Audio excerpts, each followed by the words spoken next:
बात करेंगे ऐसे शेयरों की जो कि 100 रुपये से अभी सस्ते हैं। काफ़ी सारे सवाल आपके रहते हैं, तो कोशिश ये करेंगे कि जिन लोगों के आप लोगों के अगर सवाल भी हैं तो आप कोशिश करेंगे कि उनमें से भी हम कुछ एक डिस्कशन जो है वो लेते रहें। हर बार हम बैंकों से ही शुरुआत करते हैं, तो कोशिश करते हैं, बैंकों पे प्रेशर ज़्यादा है, कब दूर होगा? सर क्या सलाह रहेगी अभी, और बैंकों को लेकर के अभी आपका व्यू क्या है? ये जितने बैंक्स हैं, खासतौर से पीएसयू के जो छोटे बैंक हैं, उस पर आपका व्यू अब कुछ बदल रहा है, वैसा ही है? क्या करें क्या ना करें? क्या एक दो क्वार्टर और बैठे रहें? जी सर सर। व्यू क्यों बदलेगा? हम्म। एक प्रैक्टिकल बात है सर। जब हमने सुबह भी अपने शो में यही बात करी थी कि हम्म। मार्केट में जब कुछ भी नहीं चल रहा है तो don't make a particular company as a culprit. Culprit तो पूरा सिस्टम हो रखा है सर। आप बिल्कुल एज एन इन्वेस्टर अपनी पोजीशन बना के रखें, कोई भी प्रॉब्लम नहीं है। और एक चीज मैं बोल देता हूँ सर, जो मैं शुरू से बोल रहा हूँ, हम्म। देखिए आपको, आप एक चीज नोटिस करिएगा sir, off highs bank Nifty जब हाई पे ट्रेड कर दी तब आपके शो के माध्यम से हमने ही वार्न किया था बैंक निफ्टी में करेक्शन आ सकता है। जी। अभी भी हम एक ही चीज बोलेंगे कि फर्दर करेक्शन आपको देखने को मिल सकता है, but that will not be the end of story.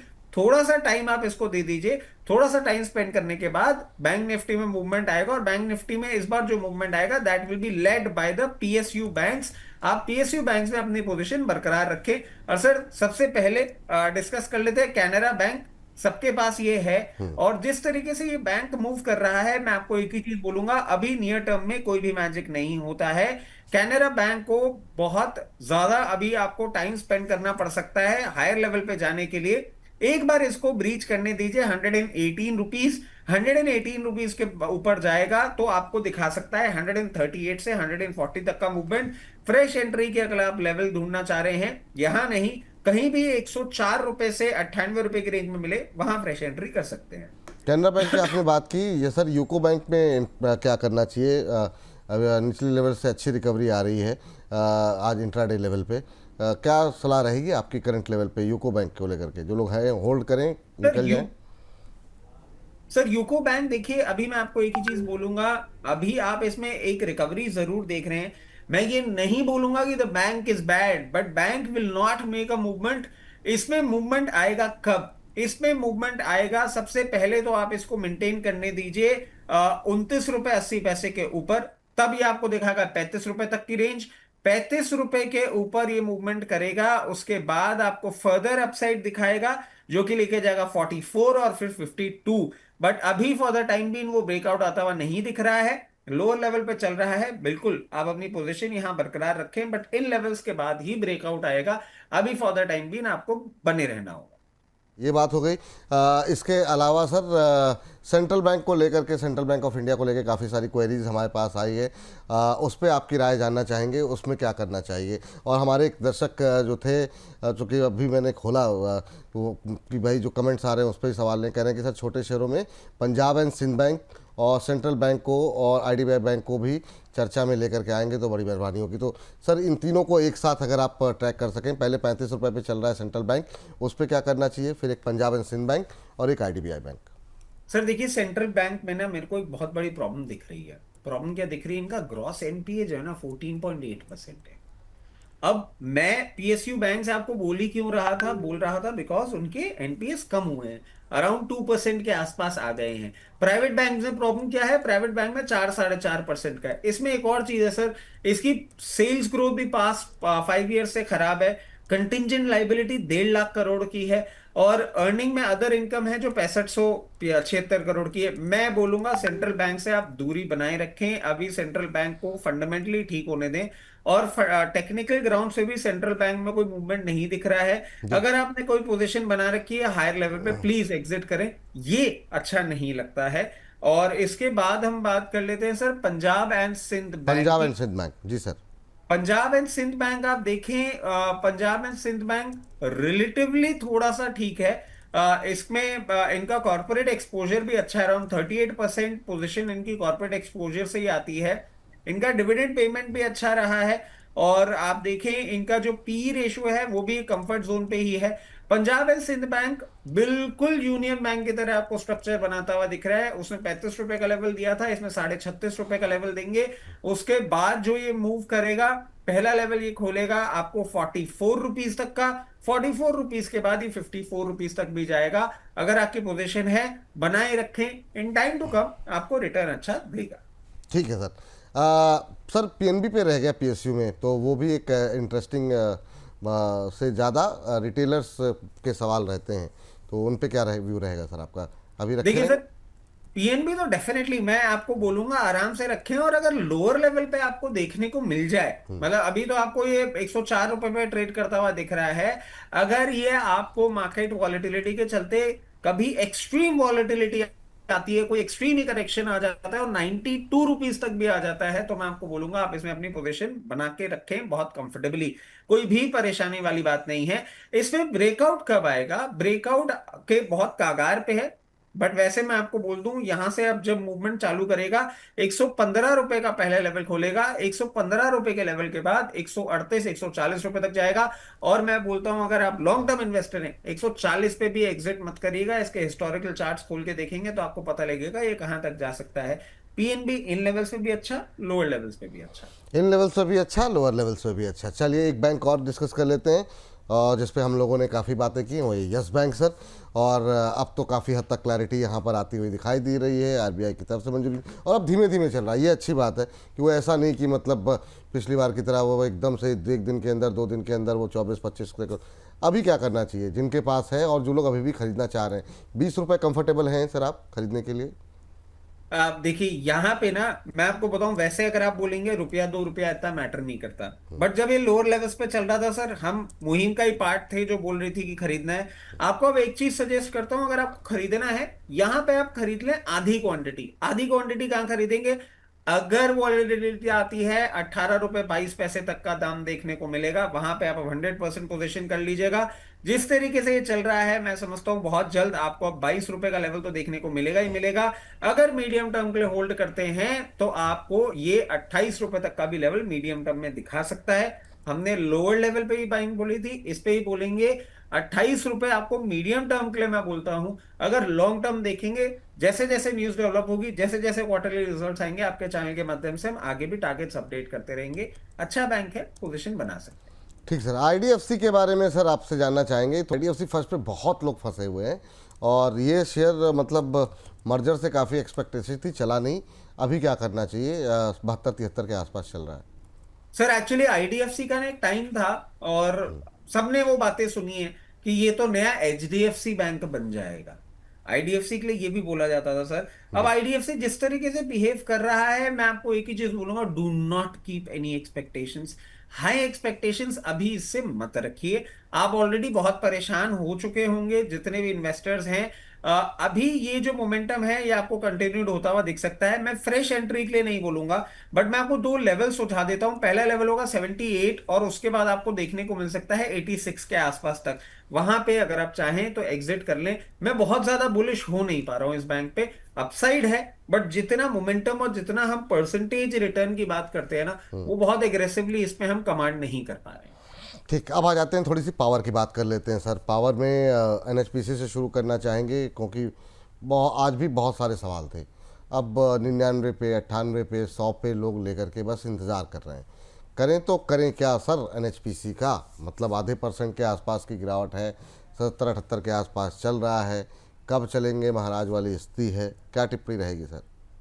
Sir देखिए, कब चलेंगे महाराज, मैं कहूंगा अभी तो नहीं चलेंगे महाराज। और अभी जिस तरीके से ये पोजीशनड है, आपको फर्दर डाउनसाइड देखने को मिल सकता है। और ये जो डाउनसाइड है ये आपको लेके जा सकता है 73-74 लेवल्स तक। वहां पे सपोर्ट लेने के बाद इनमें आएगा मूवमेंट। पहला लेवल खुलेगा 84, और मीडियम टर्म के लिए अगर आप होल्ड करते हैं तो आपको दिखा सकता है 94 तक के लेवल्स भी। तो एवरेज करेंगे लोअर लेवल पे 84 94 पे एग्जिट ढूंढेंगे।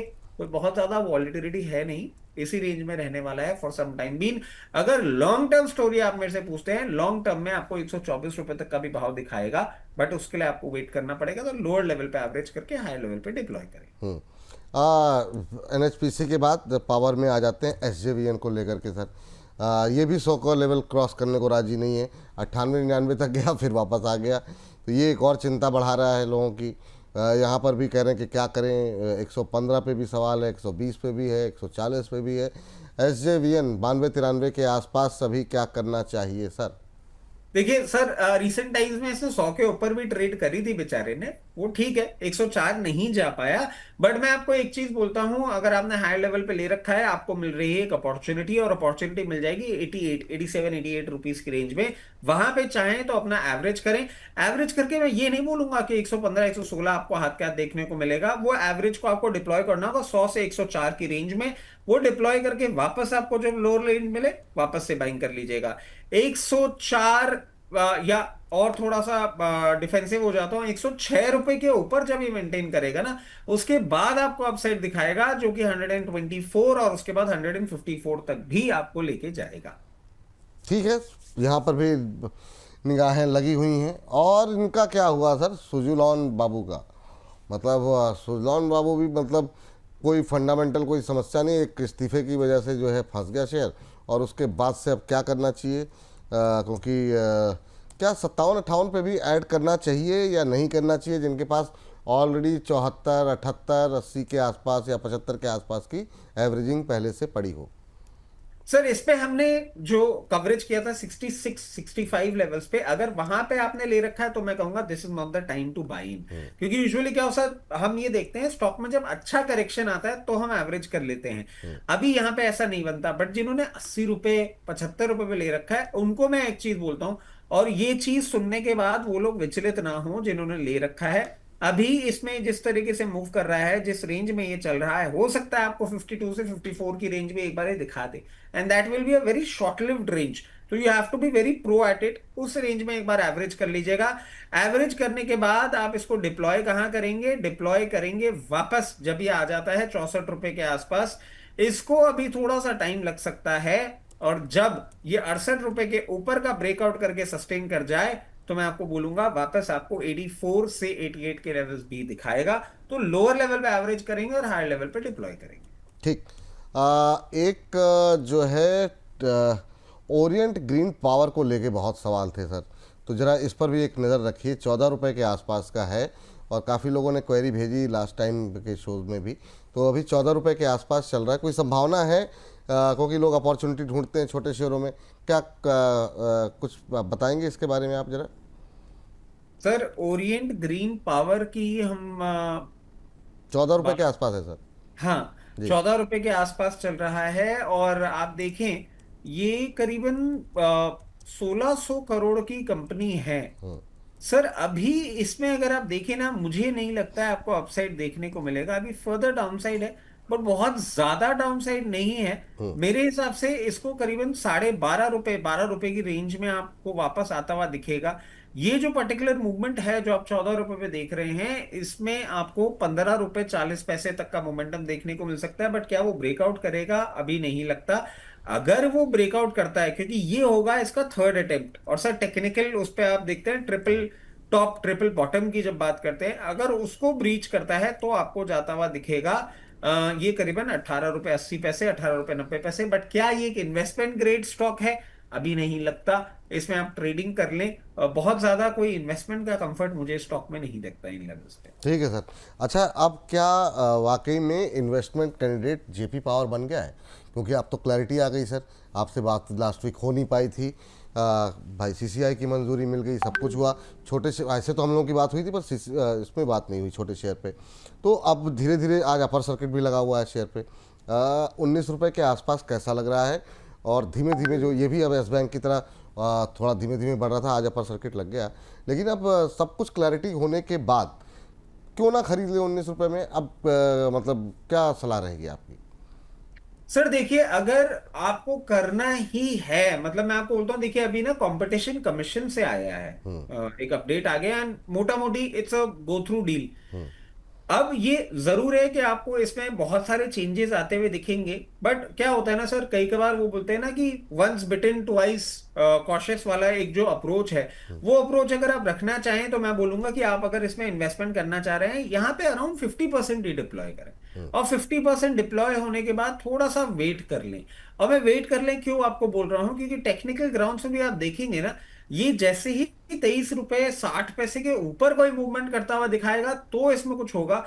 टिल द टाइम वो नहीं होता है तो प्रॉब्लम है। तो या तो आप पूरा न्यूज का इंतजार कर लें, फिर 2 पैसा ऊपर भी खरीद लेंगे ना तो पहुंचा जाएगा। बट हाँ, 50% आप यहाँ पे पोजीशन जरूर बना के रख सकते हैं, क्योंकि अब ये स्ट्रेंथ वाला काउंटर बनता जा रहा है। तो you don't miss the complete बस। और अगर वो हायर लेवल पे नहीं जाता है और लोअर लेवल पे आपको कहीं दिखता है ना, तो लोअर लेवल पे मैं आपको सजेस्ट करूंगा कि करीबन 14.5 से 15 रुपए आए, तब आप अपनी पोजीशन कंप्लीट कर सकते हैं। तो न्यूज डेवलप होती रहेगी, आपके पास अपने लेवल्स हैं, अकॉर्डिंगली ट्रेड करिए। ठीक है, 50% करंट लेवल पे डिप्लॉय कर सकते हैं, बाकी के लिए जो लेवल्स बताए गए हैं उसका ध्यान रखें। तो ये बात हो गई जेपी पावर को लेकर के।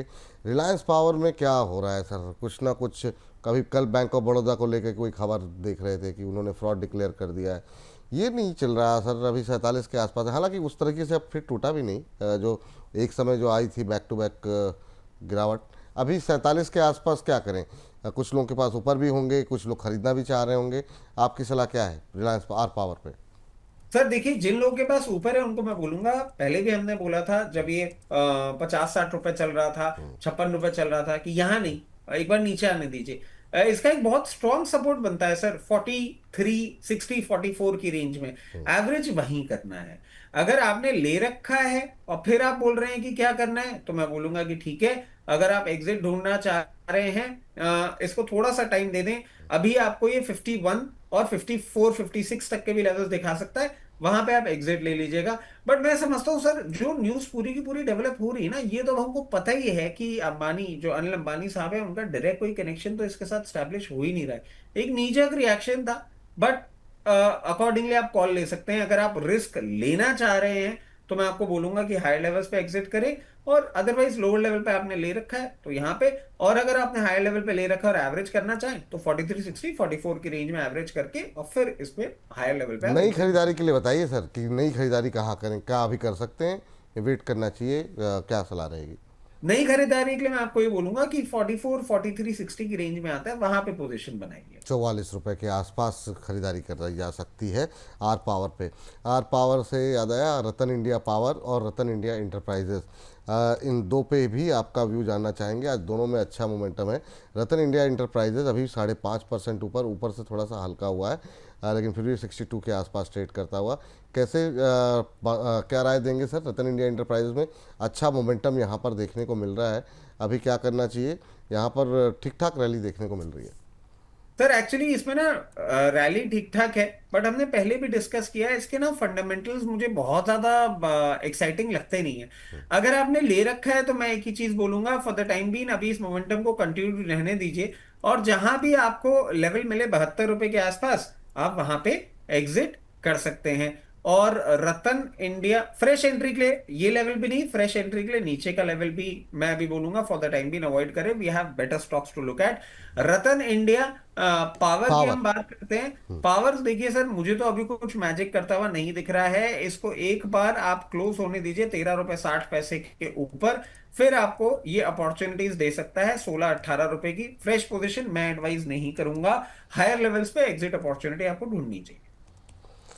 चलिए ठीक, तो ये बात यहाँ पर हो गई है। और एक महत्वपूर्ण शेयर जो है वोडाफोन, जिसके लिए लोग मतलब इंतज़ार कर रहे होंगे इस सेगमेंट का कि आखिर में क्या राय निकल के आती है। इसको मैं चाहूँगा थोड़ा सा एक्सप्लेन करें आप 30 सेकंड, 1 मिनट के अंदर, 2 मिनट के अंदर, कि क्या करना चाहिए। अभी 7 रुपये के आसपास है, जो एक रेंज में फंसा हुआ है। क्या अभी 7 रुपये के आसपास अभी और भी ऐड कर सकते हैं क्या? या फ्रेश बाई अगर कोई इस कार्यक्रम को देख करके लेना चाहे तो क्या लेने की सलाह रहेगी या अवॉइड करने की सलाह रहेगी? जिस तरीके से जो नई खबरें आई हैं कि नए ग्राहक जो है वो तलाशे जा रहे हैं जो कि स्टेक ले सकें कंपनी के अंदर, आपके पास क्या कुछ अपडेट है वोडाफोन लेके? सर देखिए, ये जो स्टेक सेल की बात है, ये परसों आई थी। और अब ये क्लियर हो गया है कि प्रमोटर ग्रुप से स्टेक सेल होगा, गवर्नमेंट अपना स्टेक सेल नहीं कर रही है। मतलब सर कहीं ना कहीं गवर्नमेंट को एक कॉन्फिडेंस, गवर्नमेंट को अपने स्टेक में इंटरेस्ट है, और जिस पर्टिकुलर एक पूरे बात पे हम बेसिस बना के लोअर लेवल पे हमेशा पिच करते हुए आए हैं, गवर्नमेंट ने वापस से रिआइटरेट कर दिया कि बॉस मैं अपना स्टेक नहीं बेच रहा हूं, प्रमोटर अपना स्टेक बेचेंगे, और वो एग्जिट रूट ढूंढ रहे हैं। और मैं समझता हूं सर एग्जिट रूट में वो थोड़ा सा वो भी चाहेंगे कि हाई लेवल पे एग्जिट रूट उनको कहीं ना कहीं देखने को मिले। कंप्लीट एग्जिट नहीं है, अभी भी मैनेजमेंट कंट्रोल जो है वो बिरला फैमिली के पास ही रहेगा, और वोडाफोन जो कंपनी है उनके साथ जो उनका चल रहा है वही रहेगा। गवर्नमेंट अपना मैनेजमेंट कंट्रोल नहीं क्रिएट करना चाह रही है। बट इस टेक ओवर से आप एक और आदमी की एंट्री इस पर्टिकुलर कंपनी में करने की बात सोच सकते हैं, और वो एंट्री जो होती है वो एंट्री इसको टेक ओवर की तरफ लेके जाएगी। हम हमेशा से एक ही बात बोल रहे हैं कि बहुत सारे ऐसे बड़े ग्रुप हैं जो टेलीकॉम सेक्टर में एंट्री ढूंढ रहे हैं। अब आप बोल सकते हैं कि साहब टेलीकॉम सेक्टर में अगर सेक्टर में एंट्री ढूंढ रहे हैं तो अपना खुद का एक क्रिएट कर लें। नहीं, वो बहुत मुश्किल है, लाइसेंस और टाइम टेकिंग और सारा प्रोसेस होता है। Vodafone is a very attractive candidate. कुछ कुछ चीजें सेट ऑफ कर दी जाएंगी, कुछ कुछ चीजें किस तरीके से की जाएंगी आपको भी पहले सर पता ही है क्या क्या हो सकता है इसमें। अब आप फ्रेश एंट्री की अगर आप बात बोलते हैं, देखिए बहुत ज्यादा फैसिनेट होने वाली बात है नहीं। आपको अभी 8 रुपए के आसपास इसमें सेलिंग प्रेशर वापस से गहराया हुआ दिख सकता है। अगर आप बिल्कुल फ्रेश एंट्री बोल रहे हैं तो मैं बोलूंगा वापस से याद रखिएगा, सिर्फ पैसा वो जो आप कंप्लीट एट रिस्क ले सकते हैं। उसका एक एग्जांपल, किसी भी वीकेंड पे फैमिली के साथ डिनर जाने पे जो आपका खर्चा होता है उतना ही पैसा इस पे लगाइएगा। अगर बहुत ही एग्रेसिव हो रहे हैं तो 2 वीकेंड का लगा लीजिएगा। जीरो होने की पोटेंसी इसमें बिल्कुल है, मैं उस बात को कभी भी दरकिनार नहीं करूंगा। और जहां तक बात होती है एंट्री की, 50% यहां, 50% 6 रुपए 40 पैसे के आसपास मिले वहां पे आप कर दीजिएगा। 8 रुपए पे थोड़ा सा रेजिस्टेंस देखने को मिल सकता है। उसके बाद जो ये मूवमेंट करेगा 10 रुपए 40 पैसे, और 10 रुपए 40 पैसे के बाद ये 13 रुपए तक भी जाएगा। जैसे जैसे न्यूज बनती जाएगी, जैसे जैसे न्यूज आगे खुलती जाएगी, ये मूवमेंट आपको देखने को मिलेगा। ये बातें सुन के अट्रैक्टिव लगता है, बट डोंट यू फॉरगेट जी। कि कंपनी का डेट क्वांटम बहुत हाई है। रिस्क सिर्फ उतना जो पैसा आप डिप्लॉय करके जीरो होने तक का इंतजार कर सकते हैं। ठीक। सर मुझे बोला गया तुरंत समाप्त कीजिए, तो मैं बस चलते चलते आपसे 2-3 नाम ले रहा हूँ। एनएमडीसी, काफ़ी क्वेरीज रहती हैं हमारे पास, 74-75 के आसपास चल रहा है। इसी की एनएमडीसी स्टील है, 42-43 का शेयर है। एक जीएमआर इंफ्रा पे बहुत लोग जानना चाह रहे हैं, ये कब 100 रुपये क्रॉस करेगा।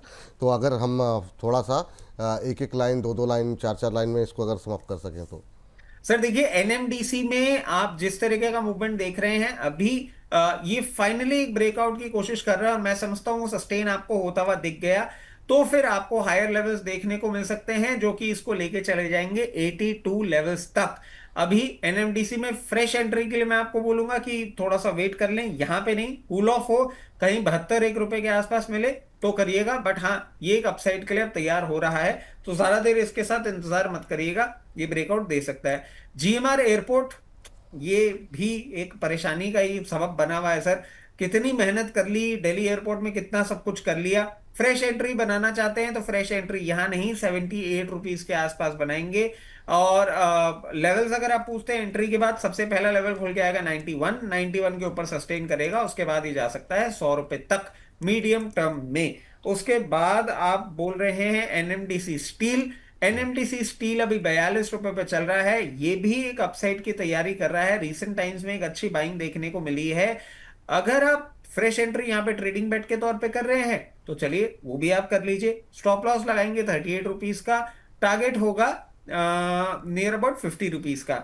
अगर आप इसमें पोजिशनल तरीके से देख रहे हैं तो यहाँ पे आप 50% ही लीजिएगा, 50% लेंगे जब ये नीचे जाएगा।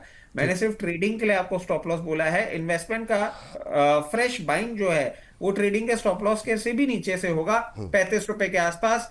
और अगर आप इसको ऐसे इन्वेस्टमेंट बेट लेते हैं तो इसको आप होल्ड करते हैं 58 रुपए तक का भी लेवल आपको ये दिखा सकता है। ठीक सर, बहुत शानदार। आपको मदरसा सुबह भी अच्छा लग रहा था ना, वायरिंग वाला, कुछ आपने बोला था 45 के आसपास चल रहा है, टारगेट बता दीजिए। अगर वो फ्रेश बाई कर सकते हैं क्या? सर मदरसन सुमी हमने लोअर लेवल पे कवर किया था, और उसके बाद आप देखिए इसमें मूवमेंट आए ही जा रहा है। If I am correct sir, एक बार वापस मुझे चेक करना होगा, 38 40 रुपए के आप आराम भाव से चेक कर में, लो, हाँ कोई बात नहीं। 38 हाँ क्या? 38 40 के भाव में हमने इसमें बाइंग कॉल दी थी। और सर अब अगर फ्रेश बाइंग की आप बात करते हैं तो मैं आपको बोलूंगा, क्योंकि इसने मूवमेंट चालू कर दिया है, तो अराउंड 60% आप यहाँ पे ले लीजिएगा। 60% के आप थोड़ा सा वेट कर लें, अगर 40 रुपए के आसपास मिलता है तो बाकी का 60% डिप्लॉय करिएगा, और ये मोमेंटम करेगा तो आपको अच्छा अपसाइड देगा। बट अगर नियर टर्म के लिए आप मेरे को बोलेंगे तो 52 तक के लेवल्स देखने को मिलेंगे। अगर इसको लॉन्ग टर्म होल्ड करते हैं तो ये मल्टी बैगर बनने का दमखम रखता है। ठीक सर। डिस्क्लोजर सर आपकी तरफ से कोई? सर देखिए, जितने भी स्टॉक्स हमने आपके चैनल पर डिस्कस किए हैं उसमें मेरी personal position, immediate family position और क्लाइंट पोजीशन हो सकती है। जितने भी स्टॉक्स हमने डिस्कस किए हैं उनके प्रमोटर्स और उनकी ग्रुप कंपनीज हमारे कंपनी की क्लाइंट हो सकती है। And investment in equity market are subject to market risk. Please consult your financial advisor before making any investment or taking any trades in any of the scripts that we have discussed on your channel. बहुत बहुत शुक्रिया, बहुत बहुत धन्यवाद sir आज की इस चर्चा में जुड़ने के लिए, अपना और पूरा मतलब निचोड़ देने के लिए, तमाम सेगमेंट्स में बातचीत करने के लिए, और बहुत बहुत शुक्रिया दिल से आपका। और बाकी अब देखें प्रदीप जी भोजन वोजन किए नहीं किए, थोड़ा सा मतलब ध्यान रखा थोड़ा जाए। ख्याल रखिए सर, आइसक्रीम भी खिला दीजिएगा। नहीं नहीं, आइसक्रीम पर फोकस आपका ज़्यादा है सर। वैसे एनर्जी लो हो रही ना, नहीं इसलिए नहीं, बोल वो रहा हूं वैसे ही बीमार पड़ जाते हैं बेचारे, आइसक्रीम वगैरह एसी बर्दाश्त नहीं कर पा रहे हैं, आप आइसक्रीम तो और गर्म दूध और जलेबी खिला दीजिएगा, वाह शुगर वाह। दे दीजिएगा। नहीं नहीं नहीं, ठीक सर, उनकी पूरी व्यवस्था, सम्मान में कोई कमी नहीं रहेगी। Thank you sir. तो अभी फिलहाल के लिए कार्यक्रम को हम यहीं पर करते हैं समाप्त। आप लोग लगातार बने रहिए बोनस के साथ, और वीकेंड पे भी बहुत सारे सेगमेंट, बहुत सारे शोज आपके लिए लेके आ रहे हैं। मुझे इजाज़त दीजिए फिलहाल के लिए, नमस्कार।